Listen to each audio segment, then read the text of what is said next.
Hello everyone, welcome to another series of today's GK. Let's begin with previous day's practice question. Question was, which among the following is not one of the fundamental duties mentioned in the Constitution of India? To abide by the Constitution and respect its ideals and institutions, to defend the country and render national service when called upon to do so, to promote harmony and the spirit of common brotherhood amongst all the people of India, or to participate and vote in the election. The correct answer is option D, to participate and vote in the election. Though the rights and duties of the citizens are correlative and inseparable, the original constitution contained only the fundamental rights and not the fundamental duties. Later in 1976, the fundamental duties of citizens were added in the constitution by 42nd Constitutional Amendment Act. The fundamental duties in the Indian Constitution are inspired by the Constitution of erstwhile USSR. According to Article 51A, it shall be the duty of every citizen of India to abide by the Constitution and respect its ideals and institutions, the national flag and the national anthem, to defend the country and render national service when called upon to do so, to promote harmony and the spirit of common brotherhood amongst all the people of India, and to value and preserve the rich heritage of the country's composite culture, etc. Therefore, option D is the correct answer. Now let's begin today's session. First question is, consider the following statements regarding the Stand Up India scheme. 1. It was launched on 5th April 2016. 2. It promotes entrepreneurship for the women only. Which of the statement or statements given above is or are correct? 1 only, 2 only, both 1 and 2, or neither 1 nor 2? The correct answer is option A, 1 only. Recently, the Stand Up India scheme has completed its 7 years. Stand Up India scheme was launched on 5th April 2016. It aims to promote entrepreneurship at grassroots level, focusing on economic empowerment and job creation. This scheme has been extended up to year 2025. Hence, statement 1 is correct. The purpose of Stand Up India is to promote entrepreneurship amongst women, SC and ST category. Hence, statement 2 is not correct. Therefore, option A is the correct answer. The purpose of this scheme is to provide loans for greenfield enterprises in manufacturing, services or the trading sector and activities allied to agriculture. Facilitate banks loan between rupees 10 lakh and rupees 100 lakh to at least one scheduled caste or scheduled tribe borrower and at least one woman borrower per bank branch of scheduled commercial banks. Next question is, consider the following statements. 1. South Sudan's vast plains and plateaus are drained by the Congo River. 2. Mount Kinyeti is the highest peak in South Sudan. Which of the statement or statements given above is or are correct? 1 only, 2 only, both 1 and 2, or neither 1 nor 2? The correct answer is option B, 2 only. Recently, a parliamentary delegation from South Sudan called on the President of India. South Sudan is a country located in northeastern Africa. Its rich biodiversity includes lush savannas, swamplands, and rainforests that are home to many species of wildlife. Its capital is Juba. South Sudan's vast plains and plateaus are drained by the Nile River and its tributaries. Hence, statement 1 is not correct. South Sudan has a tropical climate with wet and dry seasons. The Imatong Mountains contain Mount Kinyeti, the highest point in South Sudan. Hence, statement 2 is correct. Therefore, option B is the correct answer. Next question is, which of the following is not correct regarding the geographical indication tag? It is an indication used to identify goods having special characteristics originating from a definite geographical territory. It is associated with the Paris Convention. It is governed and directed by the WTO agreement, or there is no statutory legislation regarding this in India. The correct answer is option D. There is no statutory legislation regarding this in India. Recently, the Prime Minister of India has expressed happiness regarding GI tag for Ladakh's wood carving. Geographical indication or GI is an indication used to identify goods having special characteristics originating from a definite geographical territory. GI is governed and directed by the WTO Agreement on Trade-Related Aspects of Intellectual Property Rights, or TRIPS. Under Articles 1, 2 and 10 of the Paris Convention for the Protection of Industrial Property, geographical indications are covered as an element of IPRs. This tag is valid for a period of 10 years, following which it can be renewed. India, as a member of the WTO, enacted the Geographical Indications of Goods Registration and Protection Act 1999. The act has come into force with effect from 15th September 2003. Therefore, option D is correct. Next question is the Organization of the Petroleum Exporting Countries or OPEC was formed in which of the following years? 1990, 1980, 1970 or 1960?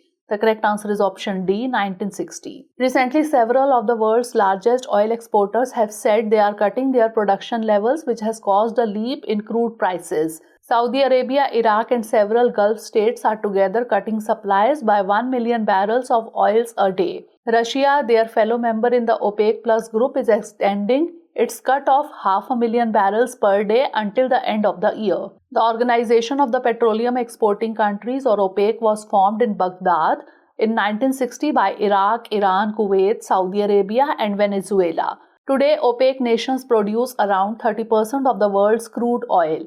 Saudi Arabia is the biggest single oil producer within OPEC, producing more than 10 million barrels a day. In 2016, when oil prices were particularly low, OPEC joined forces with 10 other oil producers to create OPEC Plus. Its headquarters is in the Austrian capital, Vienna. Therefore, option D is the correct answer. Next question is with reference to Comptroller and Auditor General of India or CAG, consider the following statements. 1. The office of CAG is nowhere mentioned in the Constitution of India. 2. He is the guardian of the public purse and controls the entire financial system of the country. Which of the statement or statements given above is or are correct? 1 only, 2 only, both 1 and 2 or neither 1 nor 2? The correct answer is option B, 2 only. The Constitution of India Article 148 provides for an independent office of the Comptroller and Auditor General of India or CAG. Hence, statement 1 is not correct. He is the head of the Indian Audit and Accounts Department. He is the guardian of the public purse and controls the entire financial system of the country at both the levels, center and the state. Hence, statement 2 is correct. Therefore, option B is the correct answer. His duty is to uphold the Constitution of India and laws of Parliament in the field of financial administration. This is the reason why Dr. B.R. Ambedkar said that the CAG shall be the most important officer under the Constitution of India. The duties and functions of the CAG as laid down by the Parliament and the Constitution are: he audits the accounts related to all expenditure from the Consolidated Fund of India, Consolidated Fund of each state and Consolidated Fund of each union territory having a legislative assembly. He audits all expenditure from the Contingency Fund of India and the Public Account of India as well as the Contingency Fund of each state and the Public Account of each state. Next question is, recently the King of Bhutan visited India. Consider the following statements in this regard. 1. India and Bhutan agreed to set up their second integrated check post along border near Jagaon. 2. The first integrated check post is near Gelefu. Which of the statement or statements given above is or are correct? 1 only, 2 only, both 1 and 2 or neither 1 nor 2? The correct answer is option D, neither 1 nor 2. Recently, the Indian Prime Minister and King of Bhutan did a bilateral meeting in New Delhi. Both countries are examining and considering setting up the first integrated check post along the India-Bhutan border, which would be near Jagaon. Hence, statement 1 is not correct. India and Bhutan also agreed to expedite the proposed Kokrajhar-Gelefu rail link project. Indian Railways plans to start construction on a 57-kilometer broad gauge line connecting Kokrajhar in India to Gelefu in Bhutan. Hence, statement 2 is not correct. Therefore, option D is the correct answer. Next question is, in the context of which of the following the term ONDC was mentioned in the news recently? Digital payments, taxation, e-commerce or public sector undertaking? The correct answer is option C, e-commerce. Recently, Walmart-owned fintech major PhonePe has announced the launch of PinCode, an app built on top of the government-backed ONDC platform. The app will have a pilot in Bengaluru with categories such as grocery, food, pharma, electronics and home decor. Open Network for Digital Commerce or ONDC is a government initiative aiming at promoting open networks for all aspects of exchange of goods and services over digital or electronic networks. ONDC is to be based on open-sourced methodology using open specifications and open network protocols independent of any specific platform. Therefore, option C is the correct answer. Next question is, consider the following statements regarding the Intergovernmental Panel on Climate Change or IPCC. 1. It was created in 1988 by the World Meteorological Organization and the United Nations Environment Programme.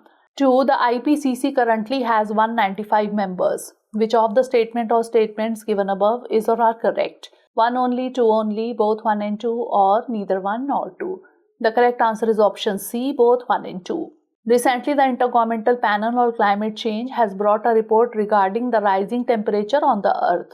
IPCC was set up in 1988 by the World Meteorological Organization and United Nations Environment Programme. Hence, statement 1 is correct. IPCC assessments provide a scientific basis for governments at all levels to develop climate-related policies. The IPCC currently has 195 members. Hence, statement 2 is correct. Therefore, option C is the correct answer. IPCC reports are also a key input into international climate change negotiations. Next question is, National Center for Seismology is associated with which of the following ministries? Ministry of Earth Sciences, Ministry of Mines, Ministry of Home Affairs, or Ministry of Science and Technology? The correct answer is option A, Ministry of Earth Sciences. National Center for Seismology plans to install earthquake early warning systems in targeted areas. NCS is the nodal agency of the Government of India for monitoring earthquake activity in the country. It maintains the National Seismological Network of more than 150 stations, each having state-of-art equipment and spreading across the country. NCS monitors earthquake activity across the country through its 24/7 around-the-clock monitoring center.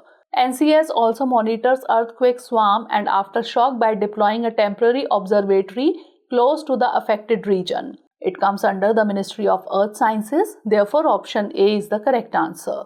Last question is, with reference to the World Bank, consider the following statements.